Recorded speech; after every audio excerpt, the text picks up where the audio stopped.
Selamat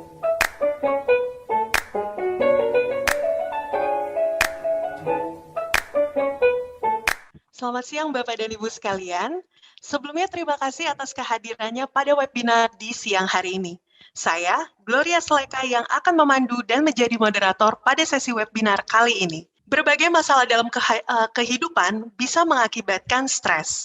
Bahkan hal sepele seperti macetnya jalanan itu pun bisa mengakibatkan stres.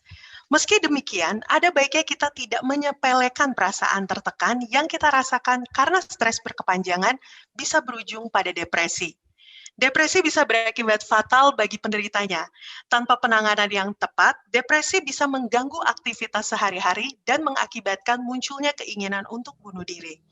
Sayangnya, banyak orang yang kerap menganggap bahwa depresi sebagai stres yang biasa, sehingga terlambat untuk penanganannya. Lalu, apa sih bedanya stres dan depresi? Oleh karena itu, topik yang akan kita angkat pada sesi webinar kali ini adalah stres dan depresi beda ya? Lebih berat mana? Telah hadir bersama saya seorang pakar, Dr. Irene Suwantika Cornelia Rosti. Beliau merupakan seorang magister kesehatan serta spesialis kedokteran jiwa. Selamat siang, Dr. Irene. Selamat siang, Gloria. Selamat siang, semua Iya. partisipan. Oke, terima kasih dok atas kehadirannya pada sesi webinar di siang hari ini nih dok. Oke, nah ini cukup menarik nih dok pada sesi webinar kali ini. Kenapa saya bilang menarik? Karena memang untuk sesi webinar kali ini disiarkan nationwide ya dok ya. Karena memang dokter Irene sendiri sekarang sedang berada di Manado ya dok ya. Iya. Oke, di sana jam berapa nih dok kalau misalnya saat ini? Jam 1, jadi waktu Indonesia Tengah. Oke, ini cukup menarik ya dok. Jadi kita live. Saya di Jakarta dan dokter langsung di Manado. Oke, kalau gitu untuk waktu dan tempat saya persilahkan dok untuk memulai presentasinya. Oke, makasih banyak Gloria ya. Ya, supaya kita lebih memaksimalkan waktu yang ada, kita lanjut aja ya. Jadi tadi Gloria udah membuka dengan statement-statement mengenai gimana itu stres, gimana itu depresi, gimana itu sangat erat dengan kehidupan kita sehari-hari. Nah, di sini kita akan belajar sama-sama. Jam 12, apalagi yang belum makan siang ya, jangan dulu kelaparan ya, tolong tetap fokus ya.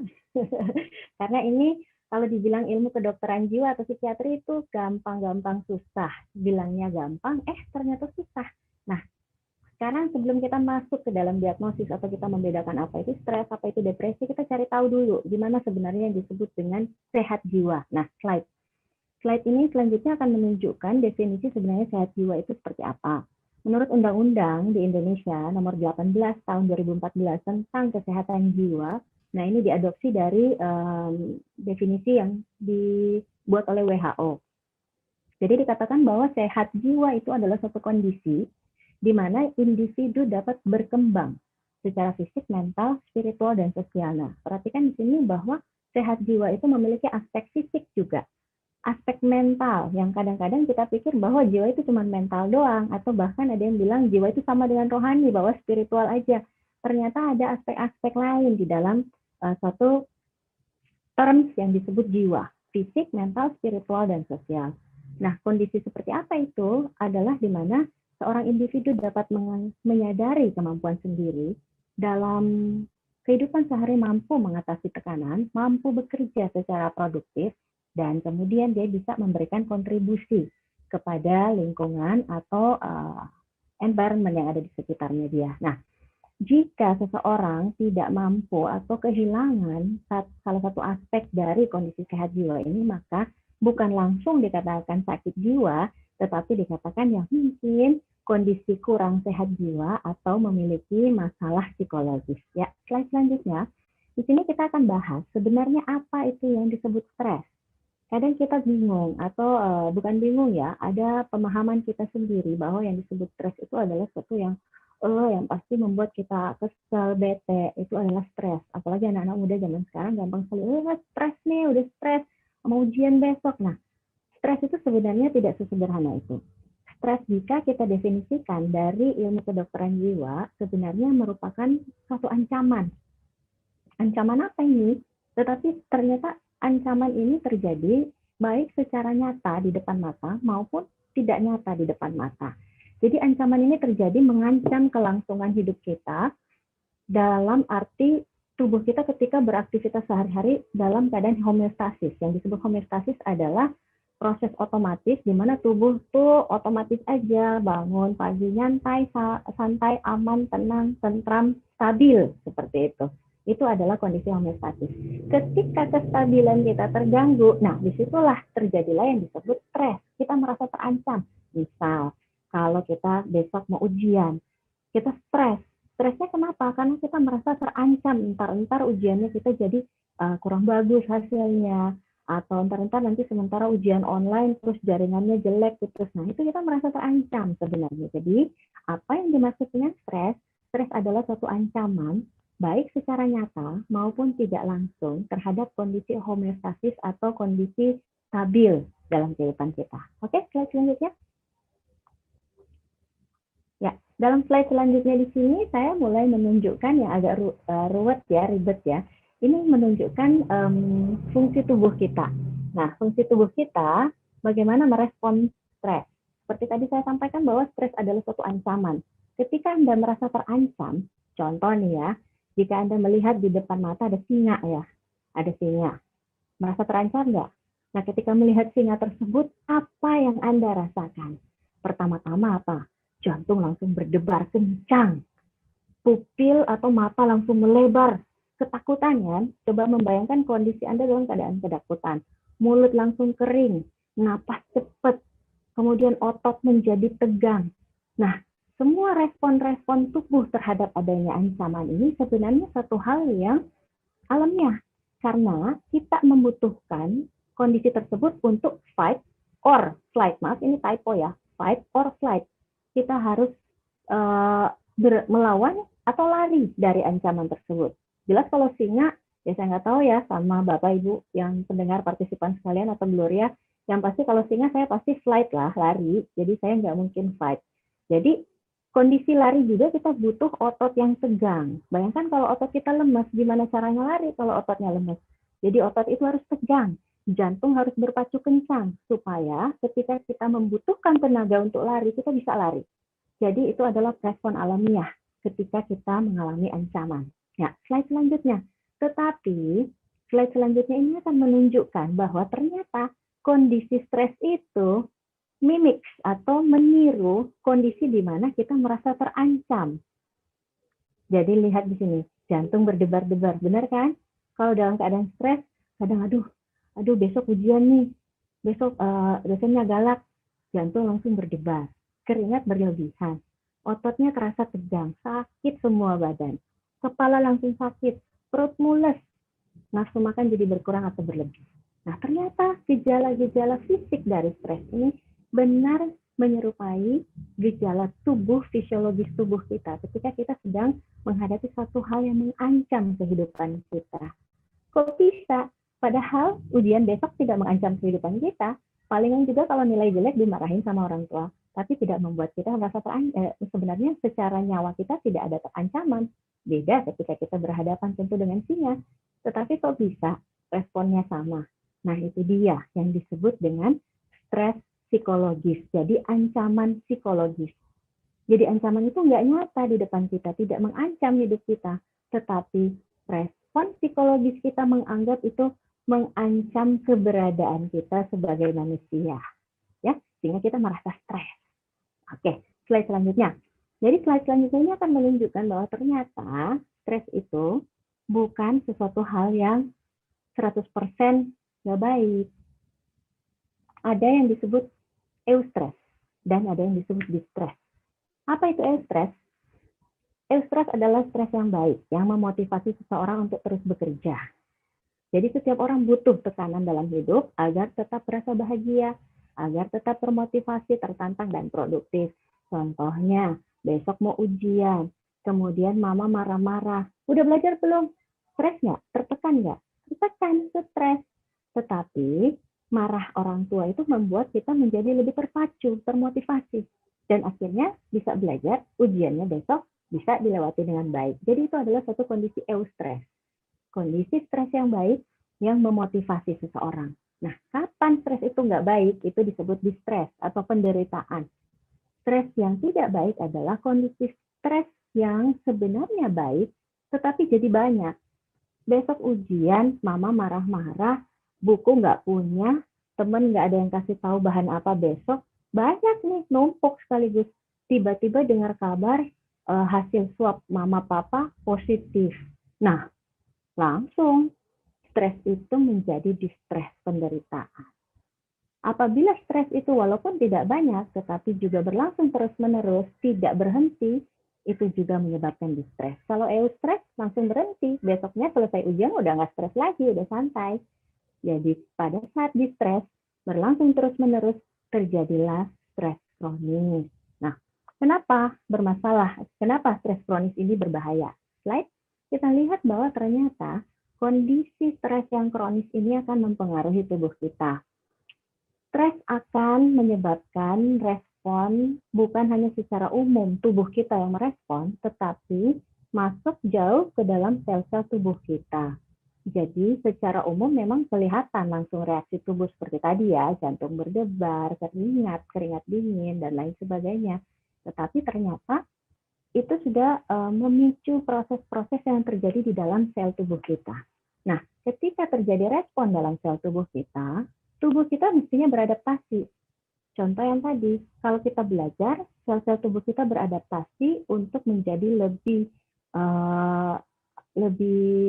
mampu untuk menghafal, mampu untuk lebih clear untuk memahami suatu masalah atau suatu topik yang kita pelajari.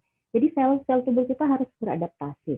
Dan jika sel kita beradaptasi, terjadilah homeostasis atau kondisi stabil yang baru, yang dalam keadaan lebih tinggi atau lebih baru. Contoh misal, habis stres ditinggal pacar, sedih, menghibur diri, enakan, akibatnya terjadilah homeostasis yang baru. Nah, homeostasis yang baru ini akan memicu pertumbuhan. Nah, pertumbuhan ini akan menyebabkan tubuh kita menjadi lama-kelamaan makin baik, atau pikiran kita, proses pikir kita lama-kelamaan akan menjadi makin adaptif. Next time jangan salah pilih pacar misalnya. Itu dari contoh eustress. Gimana dengan keadaan distres? Nah, kalau dalam keadaan distres, tubuh kita nggak mampu beradaptasi atau respon sel-sel otak kita nggak mampu beradaptasi. Akibatnya terjadi maladaptasi, menghambat pertumbuhan, malah terjadinya gangguan-gangguan dalam proses pikir dan lain sebagainya. Ya, slide selanjutnya. Nah, dalam proses-proses ini ternyata ada respon sel yang bisa kita titik beratkan. Apa itu? Slide. Kata ini yang menjadi fokus kita. Balik lagi yang tadi, kata adaptasi. Ya. Jadi ternyata stres itu harus kita respon secara adaptif. Baru kita bisa mengatakan stres itu menjadi satu kondisi eustress. Jika dia menjadi distres, berarti kita nggak mampu beradaptasi dengan tekanan. Oke? Sehingga kalau terjadi masalah selanjutnya berkepanjangan, lihat, bisa menyebabkan injury sel. Gimana caranya kok orang stres secara psikologi sel-sel tubuh kita yang terjadi problem? Nah, ternyata tubuh kita atau otak kita ini yang merespon. Jadi untuk setiap kondisi yang kita katakan bahwa ini masalah psikologis aja, nggak ada masalah dengan badan saya nggak sakit. Ternyata penyakit itu berada atau sumbernya berada dari sel-sel otak kita. Listrik-listrik otak, metabolisme hormon otak dalam kondisi nggak stabil. Kenapa? Karena ada sel injury, karena ada problem. Sel itu nggak mampu menghasilkan listrik yang baik, sel itu nggak mampu menghasilkan hormon-hormon otak yang stabil. Slide selanjutnya, kita bisa lihat bahwa ada teori yang diungkapkan oleh Bapak Hans Taylor. Udah lama nih, ini disebut General Adaptation Syndrome. Nah, Anda bisa rasakan sendiri contoh. Dalam kondisi kita stres, pertama-tama yang kita rasakan adalah reaksi alarm, reaksi waspada. Yang tadi kan, fight or flight. Jadi kita melawan atau lari nih. Itu adalah alarm reaction. Jadi reaksi waspada itu dalam tahap-tahap awal ketika stresor itu baru muncul. Tetapi kondisi tubuh kita nggak mampu menahan keadaan waspada terus-menerus. Satu waktu kita mengalami kondisi stabil yang disebut resistance. kondisi stabil ini kita lagi berusaha coping nih, kita berusaha menangani. Sebenarnya saya bisa nggak, ada beberapa macam mekanisme coping. Ada orang yang mengabaikan, enggak kok, nggak apa-apa, gue sih asik-asik aja.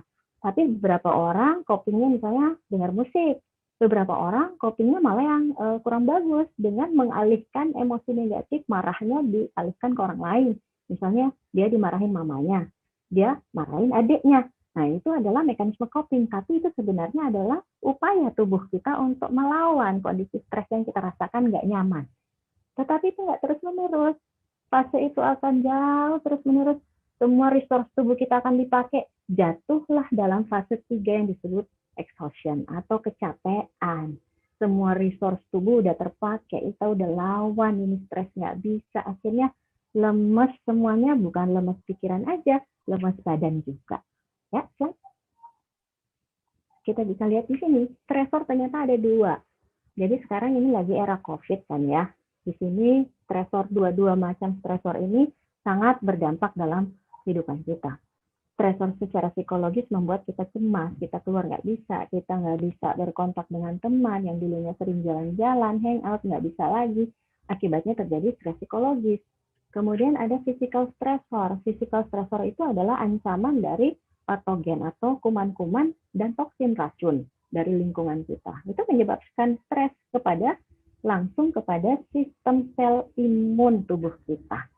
Sementara stresor psikologis awalnya dia menekan dulu sistem susunan saraf pusat, yaitu otak kita. Sistemnya ditekan, jadi lalot, jadi overreaktif, overthinking. Stresor itu mengganggu sistem-sistem otak. Tetapi sistem otak yang terganggu turun ke sistem otonomik yang tadi itu fight or flight. Sistem fight or flight akan mempengaruhi sistem imun. Nah, itu kan udah sering dengar kan? Kalau orang lagi stres, sistem imunnya jelek. Nah, inilah jalurnya. Gimana kok bisa orang stres, sistem imunnya yang terganggu? Ternyata tubuh kita saling terkoneksi satu sama lain. Akibatnya sistem imun terganggu, mengganggu sistem endokrin. Muncullah penyakit kolesterol, gula, jantung, dan lain sebagainya yang akibatnya memperburuk kondisi stres atau kronis tadi. Jadi saling tumpang tindih dan saling memberi feedback. Makin stres orang, makin muncul banyak penyakit fisik. Makin banyak penyakit fisik, makin stres juga lah orang tersebut. Ya, slide selanjutnya. Kita bisa lihat di sinilah bagaimana depresi itu terjadi. Jadi dari satu stres kronis yang terus-menerus berlangsung, dari proses inflamasi atau proses peradangan, infeksi, jadi misalnya dari COVID, kan udah ada yang terakhir dengar bahwa COVID bisa menyebabkan yang kondisi dibilang delirium. Nah, disinilah bagaimana bisa terjadi proses masalah pada otak akibat dari infeksi virus maupun bakteri. Jadi kronik stres maupun infeksi menyebabkan aktivasi sistem perlawanan sistem imun melalui mikroglia, mengaktifkan sistem imun yang hormonal nih, interleukin dan lain sebagainya. Nah, dia mempengaruhi nih aksis HPA yang memicu akibatnya ujung-ujungnya tuh lihat turun ke bawah, terjadilah depresi. Jadi awal mulanya dari hanya stres aja yang katanya biasa, kok nggak apa-apa, terjadinya penurunan energi tubuh secara sistemik, itulah menyebabkan terjadinya depresi. Ya, slide. Nah, ketika udah depresi, kalau kita mau mendiagnosis depresi jangan self-diagnose ya, tetapi ini menjadi gambaran aja supaya kira-kira mungkin Anda mengalami suatu depresi klinis. Jadi ingat, depresi itu ada yang disebut gejala depresi, ada depresi klinis.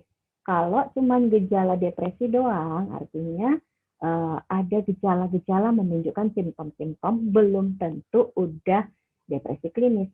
Kapan disebut depresi klinis? Depresi klinis adalah suatu diagnosis gangguan. Jadi yang disebut gangguan jiwa adalah kondisi di mana seseorang mengalami gejala-gejala gangguan di tahap di mana sudah mengganggu seluruh aktivitas kehidupan. Contoh, emangnya orang nggak bisa cemas?